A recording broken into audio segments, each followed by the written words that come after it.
Hey, what's happening, guys?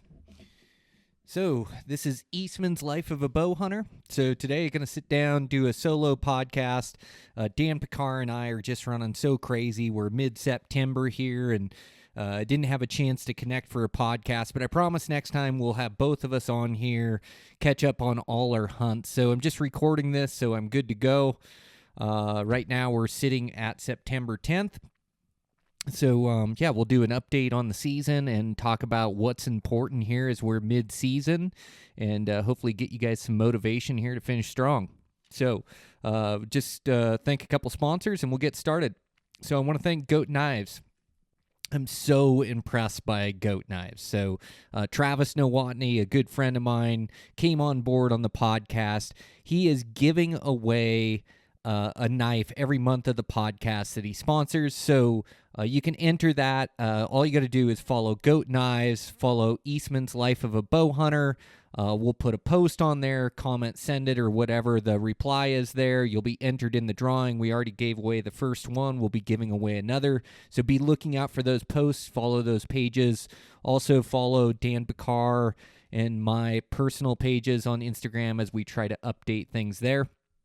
It's not required. It's just a plug for Dan Picard and I. But, we'll get into this podcast. Just really appreciate Travis. I really like his knives. That replaceable blade knife, he has his signature 1/4-inch drive in it. So you can carry bits with you. And it saved my hunt one time as I had to tighten my quiver. Maybe it was my stabilizer. I believe it was my quiver came loose on a backpack hunt, and I tightened it with that knife, 1/4-inch drive, had the right Allen key that fit in there, and so you can carry a couple of those Allen keys with you. They don't weigh much. He also has a standard handle knife, and I can't tell you how nice it is to get back to using a real knife. High quality steel. It's got a hardened steel. I believe the rating is 62 on it, but just holds an edge really well. And so I've been using that as well. So check them out. Just great products there. A great bow hunter. Travis just harvested his biggest bull to date.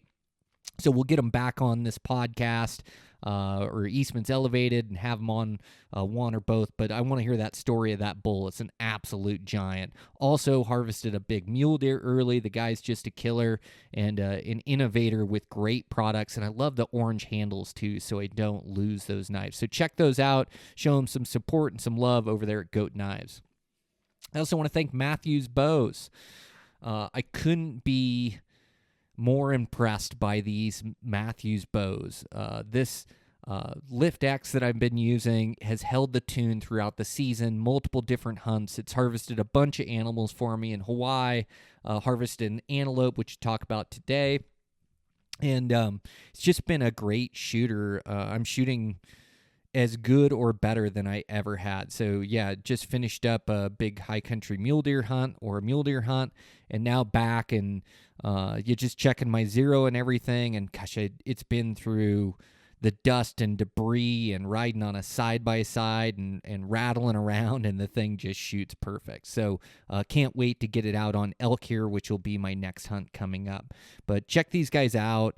They're just producing the best bows on the market. Like I truly believe I get to shoot the best bows. Like I really enjoy the technology, holds the tune. They're built durable to stand up to all the abuse I put on them, and couldn't be more excited to see this year's offering and what they're going to come out with. So check those guys out over at Matthews.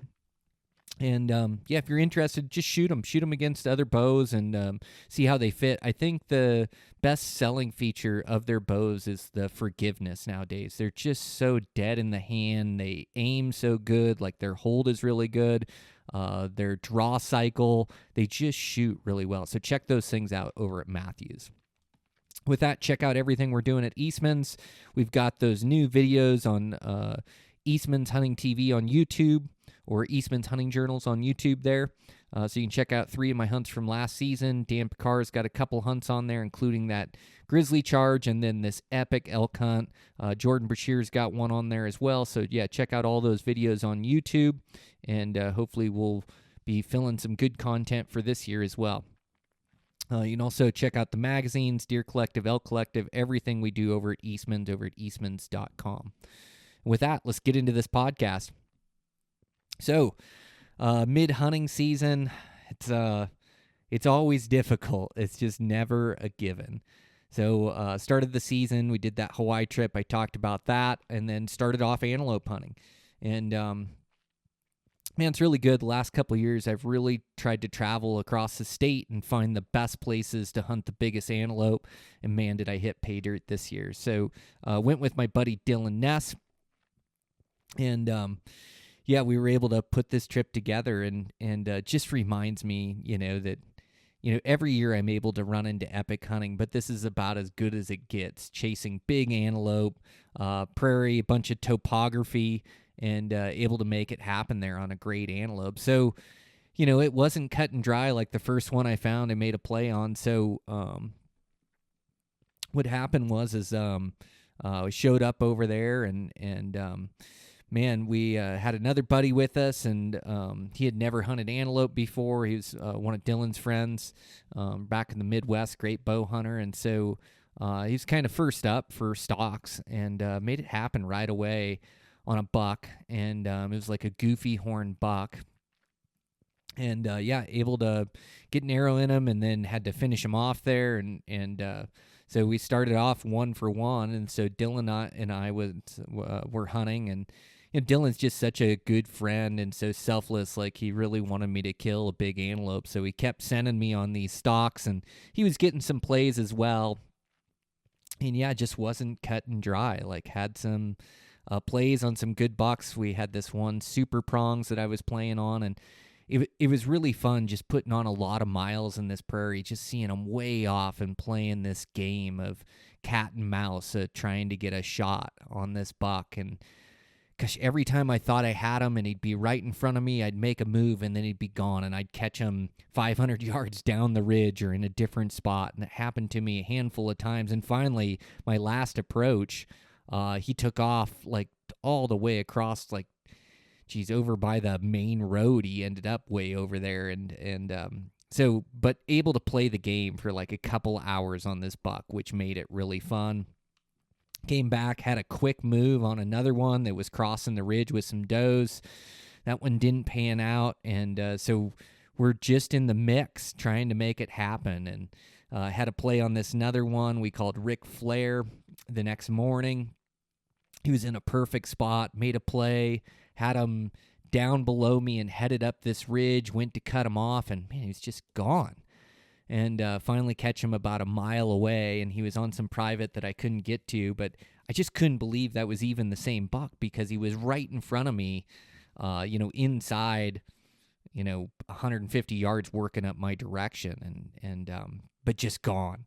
And so yeah, it just reminds me, like, how perfect you have to be. And antelope remind me of this every year. This spot and stock game, it doesn't happen by accident. It happens by making absolute perfect plays. And a lot of times it's out of our hands. Like that buck, didn't see me, didn't smell me, didn't hear me, just took off to go find some does. And it was a bit of pre-rut action where there were some bucks hanging with does, but they were really cruising around and marking their territory and making scrapes.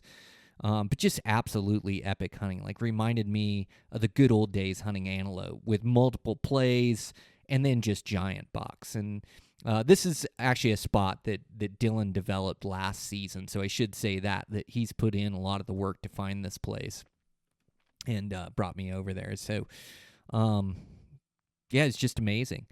And but making plays, it's just never easy to kill a good one. And it just reminds me, like, there's definitely no shortcuts. And it's, if you make one mistake, they catch you.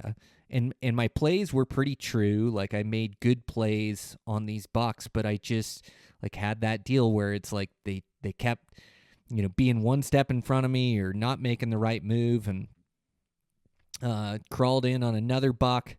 I think I did get caught by one of the does in that scenario coming down over the bench, and he was in a good spot. And they kind of busted off, and they went down, and I just kept my eyes on him for a couple hours, and finally got another move on him. And this one went pretty perfect. I had him, and I saw he was in, like, long bow range, like, I don't know, maybe 80, 90 yards, something like that. And so I crouched down and then crawled to get into where I thought I was right in my range, and pop up, get to my knees, get my bow in front of me. I get a range. I remember I was like 60 or 64, something like that. And just as I'm going to draw my bow, because you always have to come over the grass line to be able to get drawn, to be able to get a range. I'd got a range. I'd got my sight set, and I was just trying to draw my bow, and he caught that and busted out of his bed because he was bedded broadside to me. And he spooked off, and then he stopped again. I was able to get a new range on him, draw back, and just pull on my shot. Thing broke perfect, and that antelope jumped my string so bad. He was out of the way by the time the arrow got there. So got a miss. And it's just the way it goes hunting antelope.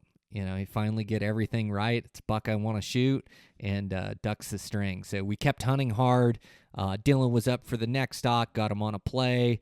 He had some close calls on bucks, just didn't quite come together. It's just tough in that open country, and they're so switched on. So, I mean, I'd love to say it takes me one play and get it done, and some years it does. But, this we're going on 3, 4, 5 plays.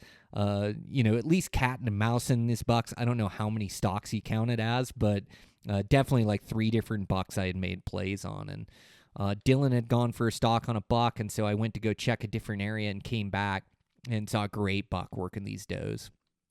And he was working them up into the canyons and coulees. So I circled around and made a good play on him. I saw him down below, and he was really rutting these does hard and trying to push them in a direction. And one of the does left the herd, and I thought he might chase her down, but he kept with the group of them, even though that one leaving his herd really bothered him. And I was able to crawl into this bench, get above them. They had no idea I was there.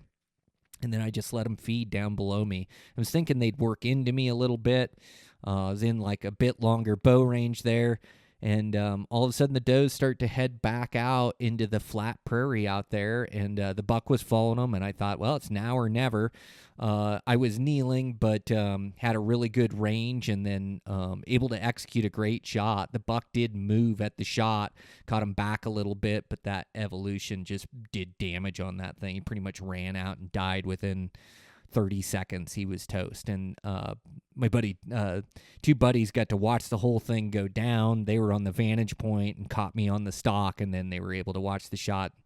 And it's really fun to share that experience with your good buddies that love to hunt antelope as much as I do, love to bow hunt as much as I do. And they walked out and met me out on the prairie, helped me take pictures and butcher, and then we packed him out, and then we sent Dylan on his way to get hunting again. But it was a pretty awesome way to start the season on this epic rip across the state to go find the best pronghorn hunting, and we found it for sure and got some really good action, chased some really good bucks, and I was able to arrow a great buck, and just absolutely love antelope meat. So couldn't be a better way to start my Western season, chasing those things around. And it's a good reminder about plays and stalks and being perfect and shot execution and all those little things that help me be successful.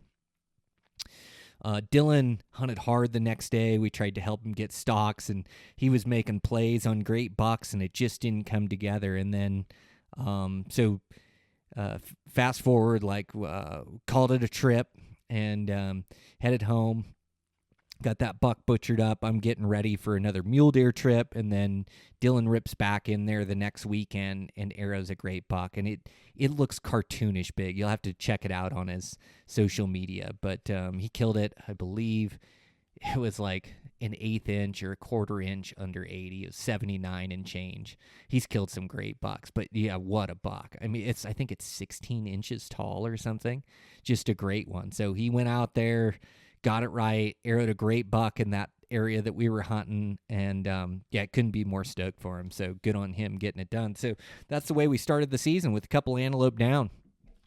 So couldn't be more excited. I've talked a bit about this mule deer hunt. So different terrain. I knew I had a challenge. It's a different unit for me. I know they grow giants in there. And so I loaded up all my gear, all my stuff, and headed down. And I did bring the side-by-side on a trailer. There's some rough and rugged roads. Just wasn't sure what I'm going to get into over there. I really think there's some high country that's getting overlooked. And I showed up a week early to learn this unit. And so loaded up all my gear and headed over there, and I know there's giant bucks in there, and I just got to learn it, learn the vantage points, and hopefully turn one up and get an arrow into one. And so all my gear down there, and I started in the high country where I thought these bucks would be, and I did turn up a good buck right away. He was a good shooter buck, probably a mid to high 180s buck, great big back forks, but he was a 3x4, but heavy and giant body. And so that's, I've got a shooter buck located my first day down there. The problem is his season doesn't open for another 6 or 7 days. But I know I've got a shooter. Now it's time to learn the unit, find some more. So I backpacked a lot of that high country in there. Probably did 20, 25 miles, 3 different trips into that high country. I just couldn't find the numbers in there. It was great classic high country, but it is a drought year down there, so that feed had burned off up top. The other thing is there's just so much suitable habitat for those mule deer, and it's a different unit than I've ever hunted. So you find them from 6,000 feet to 12,000 feet, all the way down low in the oak brush and sage, all the way to the top of the peaks, and they could be anywhere in between. There's a lot of country for them. And what I found, too, is that their densities were really spread out, which presented a challenge. Is you're just not seeing a ton of deer from any of the vantage points. But I really dialed this place in, didn't find any more bucks in the high country. In fact, I only saw 3 other does in the high country. I just didn't see the historic trails, the historic beds, the tracks. I just didn't see the sign, and then didn't see the deer being in there 3 different trips and backpacking all those miles. So I started looking for other places. And there was a good buck I knew about. I had a good contact in the area, an outfitter buddy of mine. And so I touched bases with him, and he had seen a good buck in an area, connected with him, and he helped, shared some vantage points and some knowledge about the unit, which was great. Really helped on my learning curve. Just a great guy, great hunter, him and his head guide. Colin, they're just 2 super dudes, and they kill some great bucks in this unit. Most of the bucks in this unit, like, it's a really good rifle unit, and I can see why now, is like a lot of the bucks were just holding to the cover, holding to the aspens, and the aspens had the best feed in it. And I can see where late season, when the aspens lose their leaves, when the snow level starts to condense deer numbers down to an elevation where they can't be any higher, when it starts to drive them out of the timber, when the bucks start in their pre-rut attitude and start cruising country, I can see where it'd be really good. But I kept scouting, and I just found like some amazing vantage points, but I just wasn't turning up numbers. There was quite a few days where I didn't see a deer, didn't even see a doe. I did see some other bucks. I saw some smaller bucks. And then about midway through scouting, or towards the end of scouting, I did locate 10 bucks hanging together. They were kind of hanging more in the lowland stuff and working their way into the sagebrush and cedars. And I thought I had a really good chance at these bucks, but I had that high country buck in the back of my head. And so, those were the bucks that I had scouted. I couldn't turn up that other good buck where I knew where he was, but I learned a lot. I learned a lot of these vantage points, the roads to get to him, and it's just a great big unit and really spread out. But I was looking forward to the hunt, as I had a couple shooters turned up in a game plan. So we were going to try to film it, and had my cameraman that filmed my high country hunt, Wes, who's tough as nails. He was meeting me over there, and so he met me over there. And we started going for it, and went for that high country buck first, and no dice. He gave us the slip first morning, just couldn't find him in there. And I thought about staying overnight, but I had so many other spots to go hunt, and I had those 10 other bucks that were in that low country, nobody looking at them, nobody on the trails. And so I went down to go find the low country bucks, and just started hunting throughout that unit, and just could not turn them up. They had just disappeared on me, couldn't figure out where they had gone. And it just, a lot of these deer just holding to the cover. And there are guys that are running into good bucks over there. And, I ran into 3 kids that were go-getters, and the one kid had missed a buck opening day, and it was a great big giant. And he got 2 stalks on him. And so they had seen bucks, and I think it's just this random occurrence of catching one that's slipping through the aspens or maybe being on the right vantage point. But the harder I hunted, just the tougher it got, like turning up deer. I think it went 3 days and didn't see a deer. I don't know that I didn't get a stock. And I don't think I turned up a buck on public, at least not a shooter buck on public throughout the hunt. So I finally had to call it quits. And I know there's some tremendous bucks in there, and that's what I signed up for, but gave it a bunch of days and a bunch of effort, climbed a bunch of elevation. I went back up into the high country and looked for that buck again, went back to the low country, looked for those bucks a couple times, went to the mid country and got on great vantage points, went and lost a bunch of elevation, hunted mid-hill, did everything I could possibly think of to do. But the deer were just so spread out. Like, I just didn't see a bunch of tracks everywhere. And then the deal is it just didn't feel like typical mule deer hunting where the mule deer are drawn to the openings. It felt like they just wanted to live in the trees. And so they just, I'd grab these great vantage points that would show off all this country, but I just wouldn't see a deer in it. So it's a tremendous unit. It does produce great bucks. And there's no doubt, like, if I had the whole month and I could just keep hunting there, that I would turn up a good buck and shoot him. And it's not over for me yet either. I can go back till the end of the month. So if I'm getting into elk hunting now, but if I don't, if I fill out and feel like I've got a few days to go back and try to find one of those great big giants in there, I'll go back and maybe things have changed a bit and I can turn one up and get one arrowed. It's just when you're a public land hunter exploring new places, it's not going to be 100% of the time, and I'm okay with that. I knew the deal signing up for this hunt that they have giants in there, but it was going to be a difficult hunt. It just wasn't my classic style of mule deer hunting, but able to keep my attitude right, put in, really good effort, elevation, and miles. It just didn't come. I just couldn't catch a lucky break in there. So maybe I can shoot back end of the month. Just the way it is. You just keep learning and try to give it your best and let the cards fall where they do. And I know that effort, hunting hard, will pay off throughout the season. So now it's just get back and get a couple things done here and make sure I'm caught up on my work and family's good. Catch a volleyball game with my daughter. We went and painted her senior parking spot and did a couple things there. I love this bow hunting with every fiber of my being, and I'd love to be doing it every day, but I do have responsibilities. I do have to find this balance in my life. It is my daughter's senior year. I got to go catch some volleyball. So, and I'm super fortunate to be able to go on these adventures and go hunt as hard as I do. Like I've definitely, it's been intentional the way I've structured my life to be able to get to this time to be able to go. So I know that I am so fortunate for the time I have, and I just need to keep putting myself in the field and it'll come together. So we'll get some stuff done here. I got a cameraman showing up tomorrow. It's cold. It was on Eastman's Elevated podcast, so he's a great guy. He's going to come in and stay with me, and I couldn't be more excited to get after these elk. So just reset my mind and go get after it and do what I know how to do best. So hunting that unit, I really felt like I dissected the unit well. I found great vantage points. I found like I gave great effort. Felt like I was on time to vantage points morning and night. I didn't get stuck in driving around trying to turn up a lucky one. So, I felt like I gave it a good effort down there. It just didn't come together. So now on elk, same thing. It's keep with the game plan, good effort, turn up a bull that I'm happy with, and get narrow in them. So I've got a 2-state tour coming up.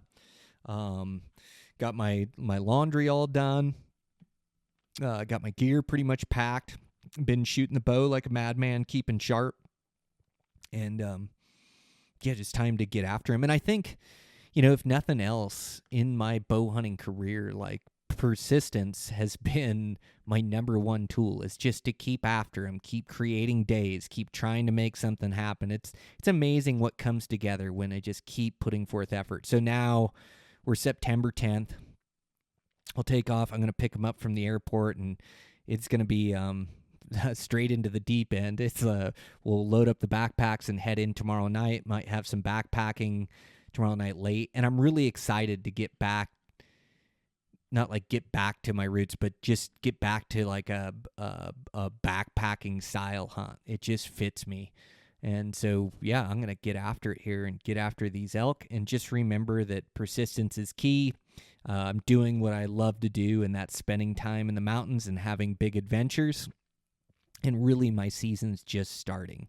One hunt doesn't dictate, how the season went. So, time to pick myself up, get after him, and go kill a bull. So I couldn't be more excited as these elk are starting to rut, seeing some big bulls come across my feed, which is good.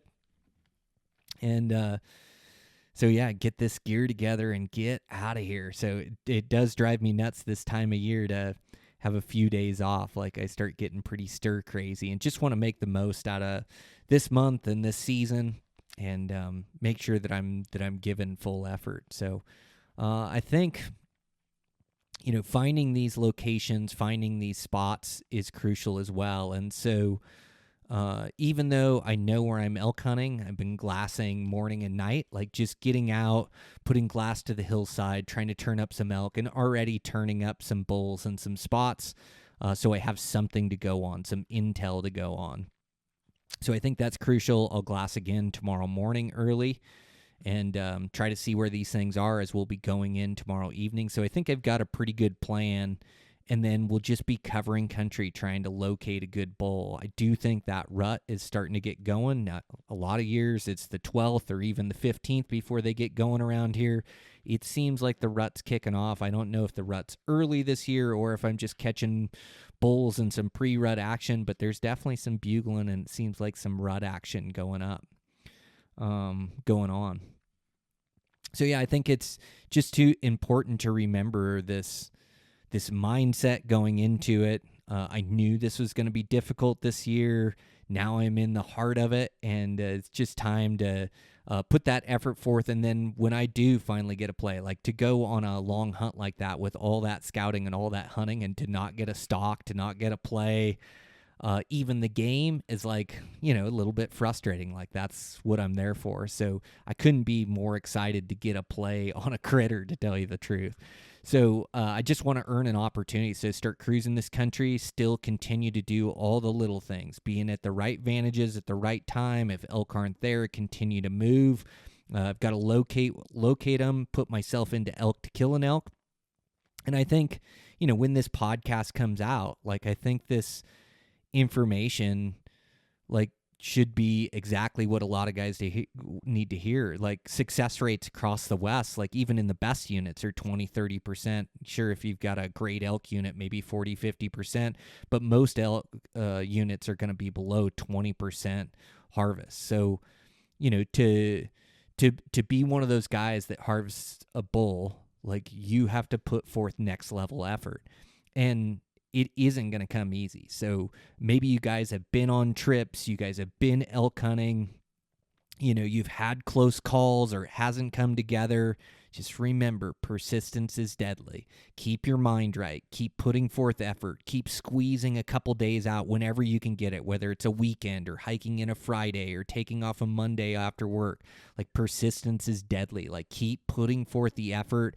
Keep your mind right. And then when you get those plays, like, make sure there's no shortcuts. Make sure that you're tapping into those instincts, that you're not making reckless plays on these elk or on these deer. Like, there is a time to go all in, and you have to listen to your gut, and you have to go get into elk to go kill elk. But in the same breath, like, just remember, don't get reckless. Don't be pushing too hard to where you're blowing out elk. Like, I know for me, it's a morning and night game. Some guys like to hunt them middle of the day, but I'm just not going to go into the deep, dark timber and go bust up the herd and blow them out.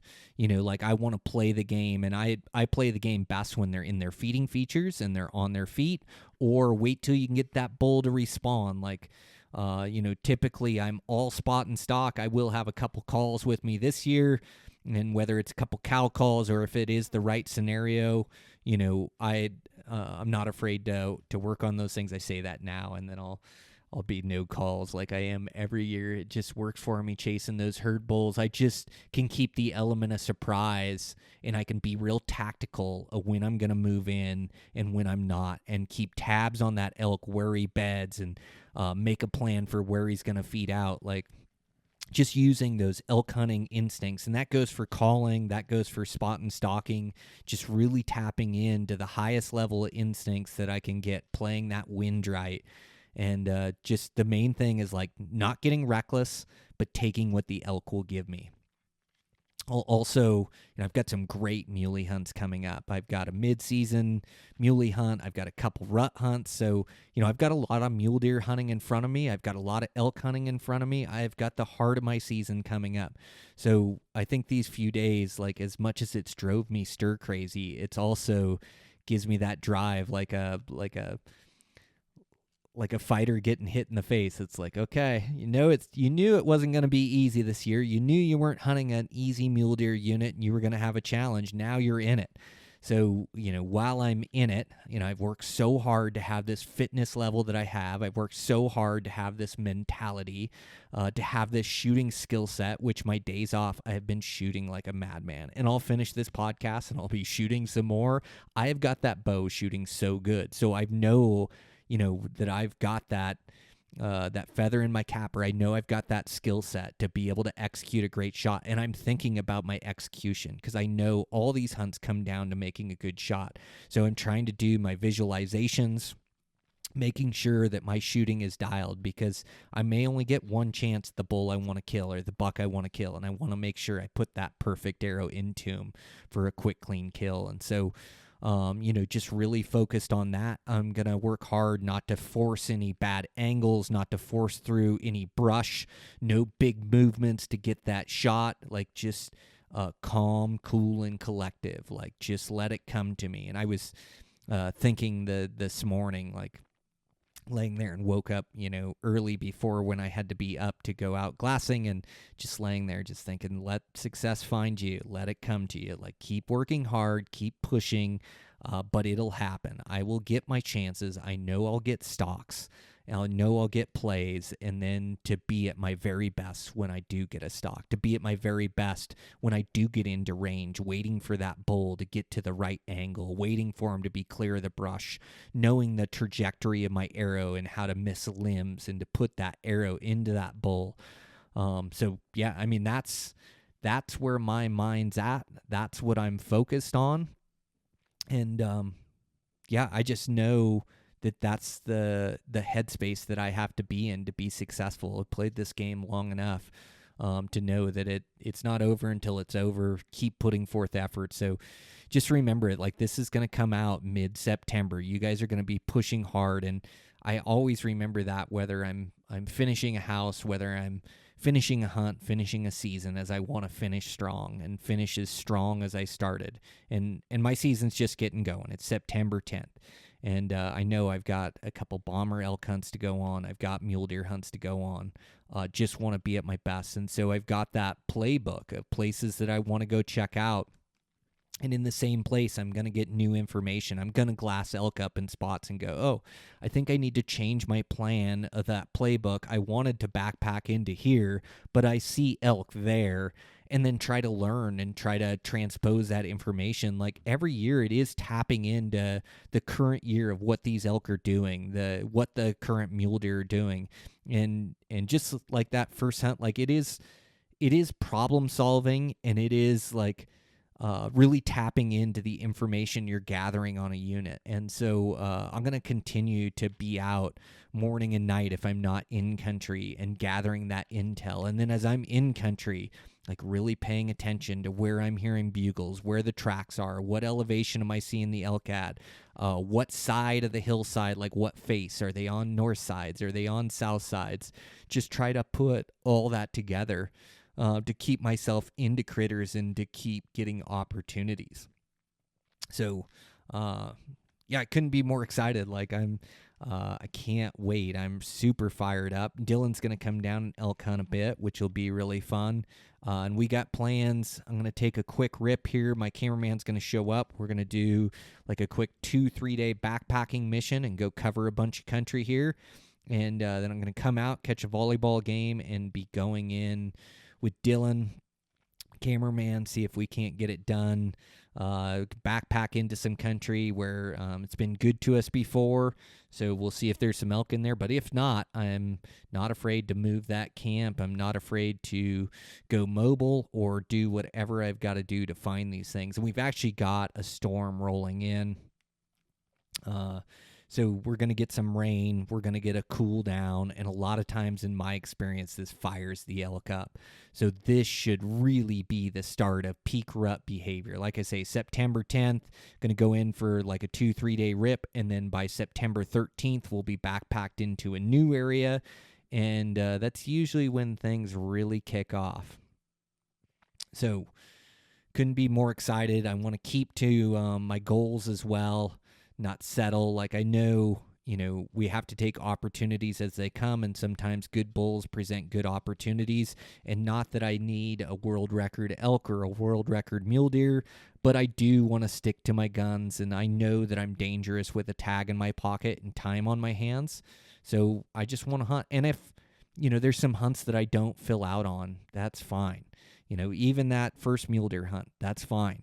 I went for giants and gave it my all, and it didn't come together. That's fine. It'll come together eventually this season. I have other mule deer hunts. I have other good spots. I may be able to go back to that location and give more effort. I don't need to be 100% on these hunts. I need to give 100% effort. But, if I can kill one good muley this year, one good elk, that'll make my whole season. And so I really want to keep to my goals. I know that I'm lethal, and I know that I can close deals on these animals. So I just want to keep my head right. And I know, I can already feel like how I get beat down after a hunt, after, a week of scouting, a week of hunting. Like that's a lot of effort, a long time to be away from home.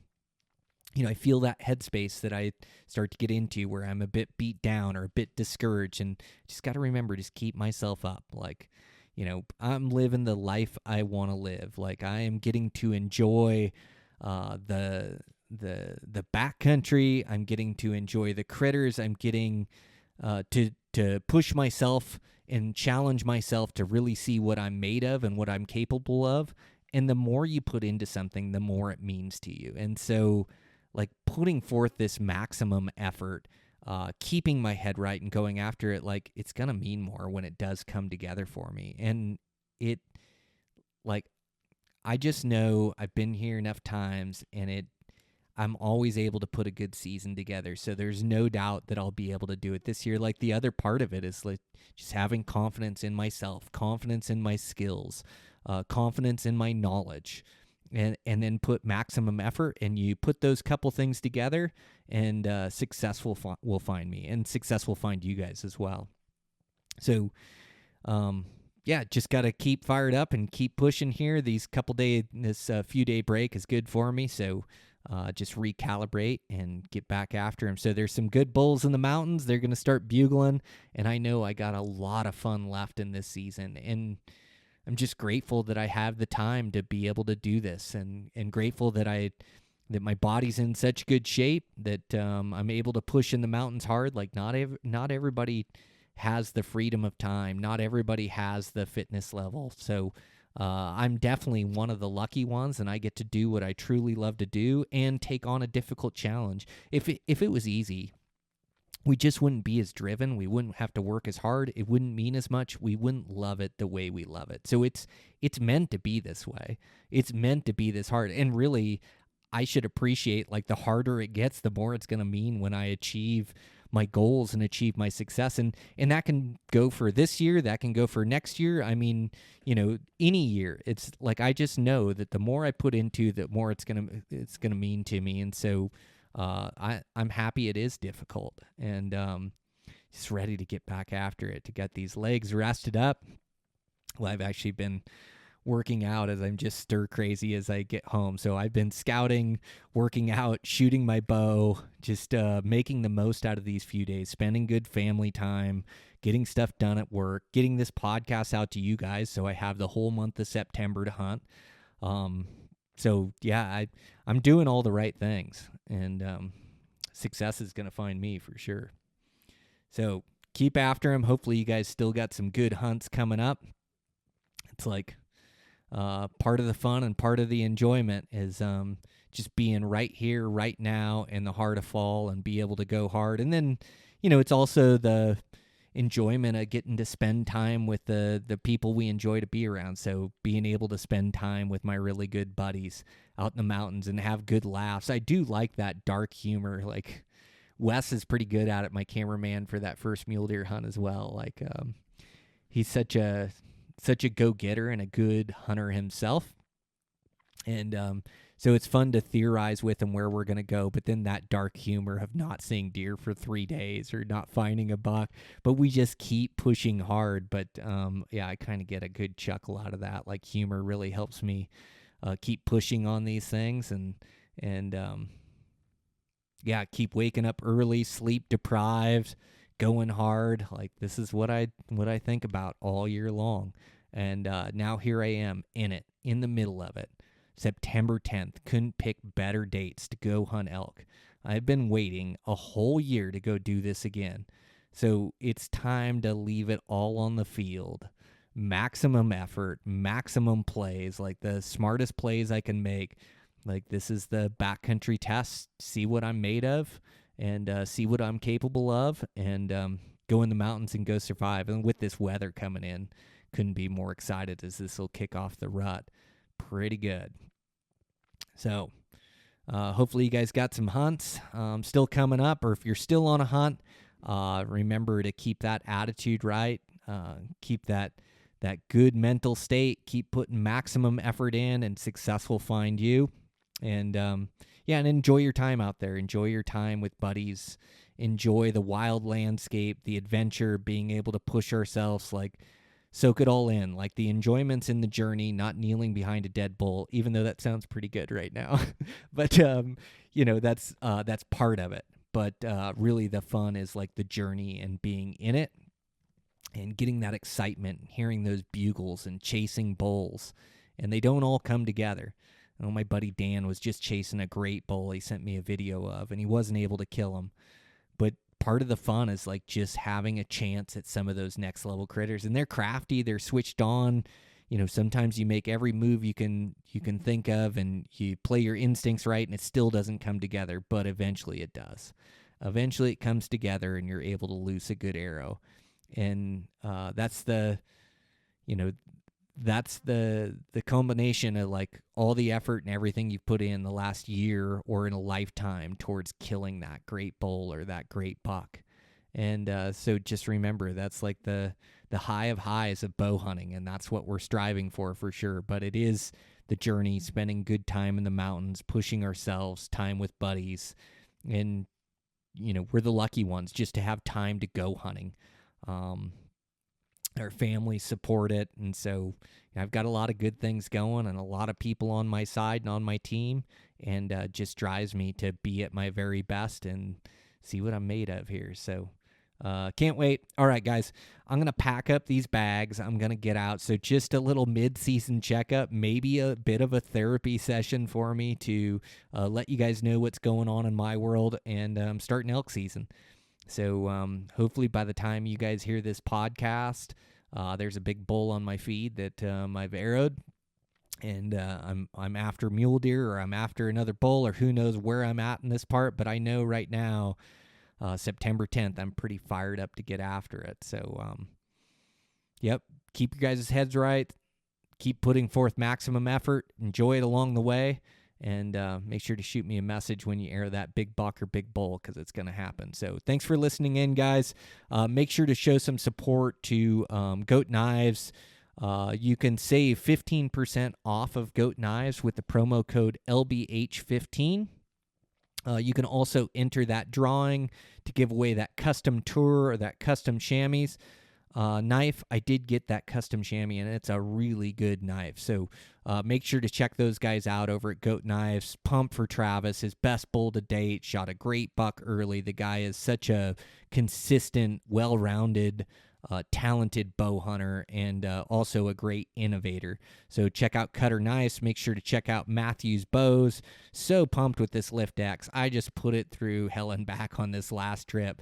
There's a lot of, I did a lot of backpacking, 25 miles in the wilderness looking for bucks, but I also did 500 miles or something on a side-by-side, just trying to access different country, different vantage points, different places, trying to learn it. That's a lot of miles for my bow to be strapped to the back of that thing with a ratchet strap, and then to be bouncing down those roads and the dust and debris it took. It's just the abuse that my bow took on that hunt was wild. I tried to cover it. I tried to protect it. I was really careful, but it took some abuse and comes home and just hits in the X. It's like that's what we're looking for as bow hunters. So if you're in the market for a new bow, make sure to check out those Matthews. That Lift X is absolutely amazing. And really the past 3 years, the past 5 years, they've all been amazing. Make sure to check out those Matthews bows. Check out everything we're doing over at Eastmans. Good hunting to Dan Bakar. I know he's hunting hard as well, and just wanted to get this podcast out to you guys. So we're good to go for September, and we'll be back to our regular scheduled programming where Dan and I connect and touch bases here mid-season. So we'll try to get that done and make sure that next episode has both of us on it. So until then, keep hunting hard, enjoy yourself out there, and thanks for listening in, guys.